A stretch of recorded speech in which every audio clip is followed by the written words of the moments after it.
Hey everybody, this is Dusty Smith with Chiefland RC Raceway. I want to go over some things today. Most of it's going to be our rule book and our rule book changes. But before I get started, I wanted to kind of give you guys a rundown of what I've always wanted this place to be. Before I even started this, I went and I watched 10 scale racing. I've watched some other races. I watched off-road, oval. I used to race go-karts back in the day. I always watched NASCAR. And if I ever had my own track, I always had an idea of what I wanted.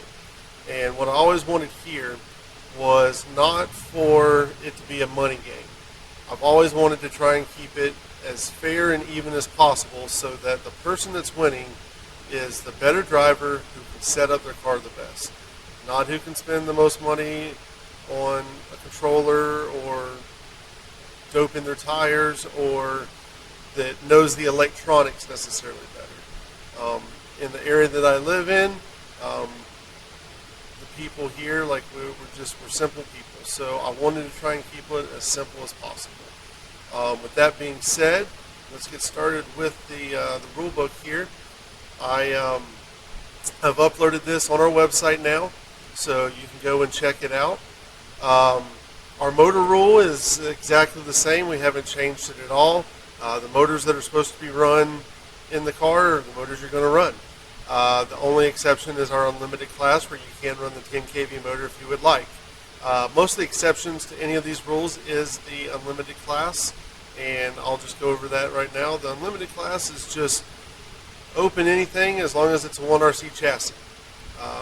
It can be a midget, sprint car, EDM, UMP, asphalt modified, late model, whatever you want it to be. Whatever motor, whatever tires, whatever ESC settings. The only thing is we still will not allow tire doping on the tires. So with that said, we'll continue on. So the ESC, we are going to run it in factory setting mode. Again, this is purely my decision based off of I'm not looking necessarily for experienced racers that want to come race here.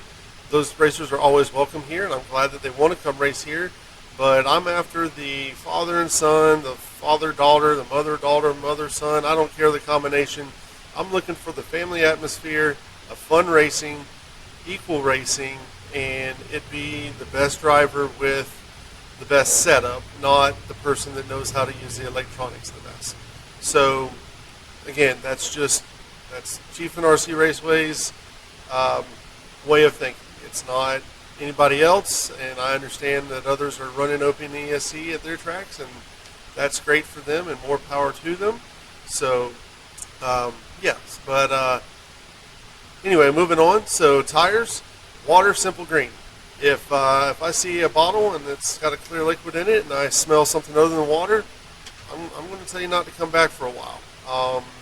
That's in my book, that's cheating here, because like I said, we are running water, simple green. There's no exception to that, so there's not even going to be a warning on that. Like if I catch you with it, that's going to be at least 1-2 weeks of me saying, don't come back. When you come back, leave that stuff at home. The whole point is we're trying to not soften the tires up to where the tires get eaten up even more. The current track surface that we have here is very abrasive, so it already eats the tires up a lot. So I don't want people to have to buy tires every other week because they're making them softer and eating the tires up. The other part is the swelling and making them larger to give you a bigger gear in the rear. I don't want to play that game. So water, simple green, if you choose to wipe your tires down. We do have the measurement of what each tire should be. So if it does not, if you want to check your tires at home and if it does not fit in that, then it should not be an issue if you're not putting anything other than water in simple green. I will say that some people have leathered their tires in simple green and left them in the heat, and they have swollen that way. So you don't need a whole bunch, just a little bit on a rag, wipe it down just to get the grime off of the tires. That's all you need it for. It's not soaking them in anything to make them softer. Moving on to the rear end gears. Run the rear end gears that you're supposed to run. The exception still the unlimited class, but everything else, midget asphalt modified runs the black gear. Late model EDM, UMP modified sprint car, they run the white gear or the gray gear that comes in it. Do not drill any holes in the gears to make them lighter. There's only supposed to be one spacer on the rear end. That's all you're supposed to have on the rear end. So no additional spacers on there. Some people are tuning their rear ends up by loosening the screws up. There doesn't need to be any visible gaps anywhere in the rear end. So I understand loosening the screws to have it as free as possible, but it does need to be intact on the rear end. The torsion bars we don't run anymore because you can no longer purchase them from 1RC. So we've just taken that out of the equation. Batteries, we are still in transition until we can make sure we have lipos and regulators and plethora in stock.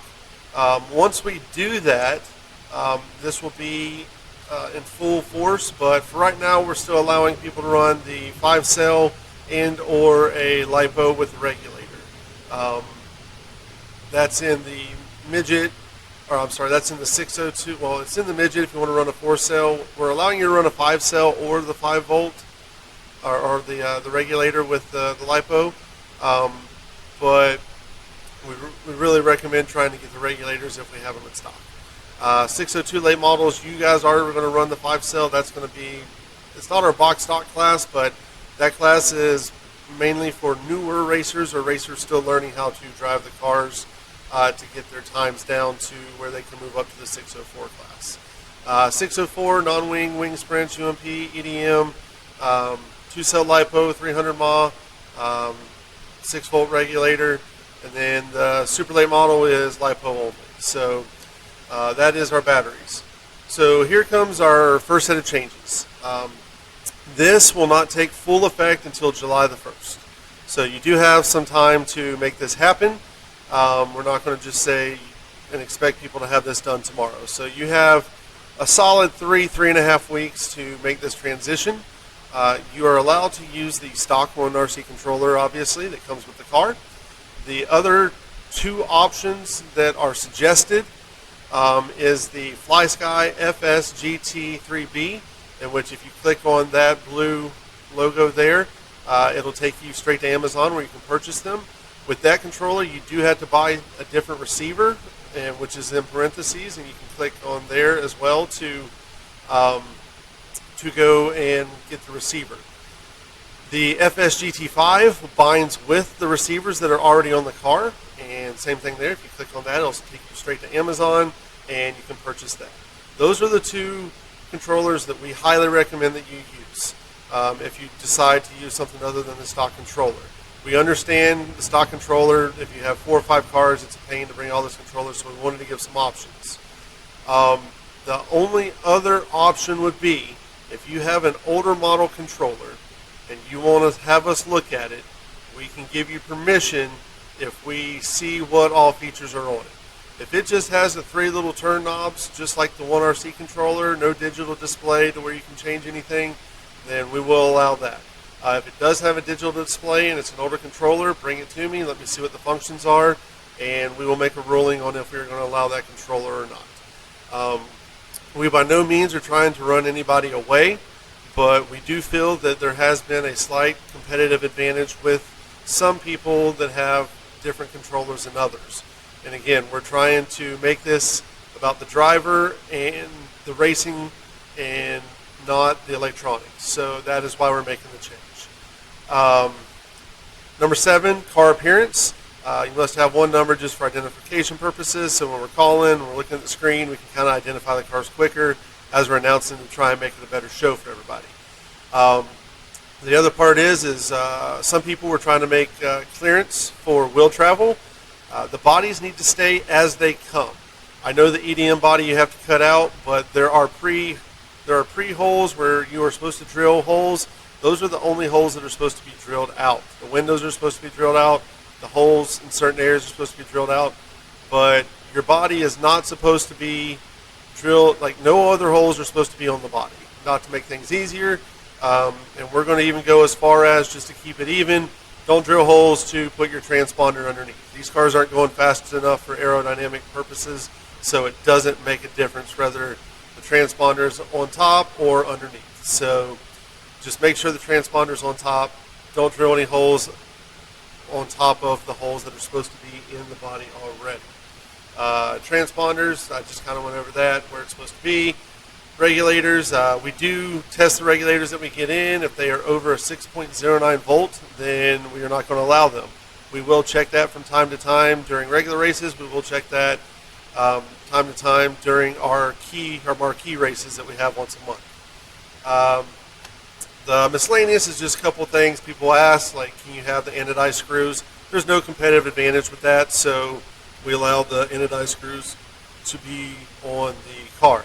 You want to paint the frame, that's just adding weight, so sure, knock yourself out. You can put the adjustable tie rod on the left rear of the late model, the UMP. It was intentionally, or it was originally supposed to be for like the front of the midget and the sprint car, but we did find that it was helping the cars handle better by putting it in the left rear of those cars mentioned. So we do allow that. It is a 1RC part, so it's not like it's an aftermarket part that we're adding. Shocks, 602, 604, you cannot run the bigger spring on the shock in the front. You must run the short, small springs inside the A-arm. The super late model, we do allow you to run the front spring on the shock if you want to, but you can't run the front spring and the little spring. It's got to be one or the other. Asphalt modified is the opposite of 602, 604. So you cannot run the little small spring that goes inside the A-arm. You must run the regular spring that comes on the shock body. So basically, for the 602, 604 asphalt mod, as the car comes is the way you're supposed to run them. The shocks with the O-rings inside, you can only run one O-ring in the shock. With that being said, it does not have to be in the cutout part for the O-ring. If you would like to put it underneath it, that is fine to add a little bit of a bump stop, but you can only have one O-ring in there, and it can be either place, but you must have an O-ring. So there is no option to not have one. So you either have to have one, or you have to have it below the little indentation or right in the indentation. No homemade bump stops. We've eliminated that. So if we open up your shocks and find something else in there, whatever it may be, that will be a disqualification and subject to a penalty. So just so you know that. Protest, if you want to look over all that, we don't really have a lot of protests because we do tech and we do the random techs from time to time. So that's really the only thing that you want to read over. Our racing format hasn't really changed. Heat races are the same. Main events are the same. Class running order are the same. Our ways of racing, just if you can go over that, look over that. I'm not going to read over all of it. The only thing that we have added that wasn't in there before, if you cause a wreck, you do not get to keep your spot. Whoever causes the wreck goes to the back of the field. If you were in line to get the lucky dog and you cause the wreck, you don't get the lucky dog. It's just simple as that. Sometimes we have discrepancies on who caused the wreck, and you should really know if you caused the wreck. If you've been around racing, you should know. If you don't know, feel free to ask myself, who's normally behind the computer, Zach, Jerry, or Mark, whoever's behind the computer at the time. And they'll make a ruling on who caused the wreck. We can't always see what happens in the wreck, so we're not making judgment calls on the wreck unless we actually see it. So it's up to the drivers that were in the accidents to make that call amongst themselves. We are not going to waste a lot of time on that because we do stop. We're going to try and get back in line as quickly as possible. So, and we're also not going to go back to, if you were on the lead lap and 3 other people on the lead lap, but then 2 other people weren't on the lead lap and you get in the wreck, we're just going to go to the back of the field. Like, that's the penalty for making a stop, is you go to the back of the field. If you flip the car ahead of you over by just touching them, that's on the person that touched them, not the person that got flipped over.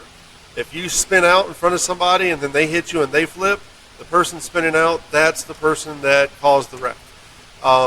The sprint cars are a little bit more tricky, kind of the midget cars, because when you touch the wheels side by side, you kind of know. But the person that's overtaking the other person would be the one usually charged with the wreck, because they're going around the other person. So the exception would be is that the person in front of you is spinning or has spun.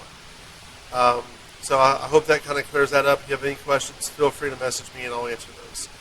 Class-specific rules, all of these have not changed other than we are no longer allowing the O-cave-in front bumpers. My reasoning for that is nothing personal against the bumpers or the person that makes the bumpers. It's just at our track, when those bumpers are on the cars get stuck underneath our corrugated board that we have with the safer barrier walls, which causes more stops. So in order to try and cut out some of our stoppage, we're just going to say you can't run those because they're just scooping underneath. I know that Digital Fabrication makes some. We haven't really had a problem with those, so right now it's not in the rule book, but we'll give those a shot just because they do kind of V up a little bit, so hopefully they don't stick in the wall. If it does become a problem, though, we will just say, I'm sorry, you can't have those anymore. But anyway, read over those rules. It's on my website. On the second bar over, click on rules. I'm going to print this out, and I'm going to post it here to where it's also to where everybody can see it as well. So when you walk in, it should be right beside the front door, so you can look at any of the rules and know them at any point in time. So with that being said, I appreciate you guys just hanging in with me to go over that. Hopefully that helps. I know some people don't always like reading the rules. That's why I kind of just went through all of them, give you a brief summary of what's on the rule book. Please read them, though, just to make sure you are within the rules so that we don't have any disqualifications that are unnecessary. This is supposed to be fun. We try our best to have fun here and just clean racing. It's not always clean. I know that people wreck. I know people get mad at each other. I know people are competitive, but it's supposed to be fun, guys. So let's keep it fun.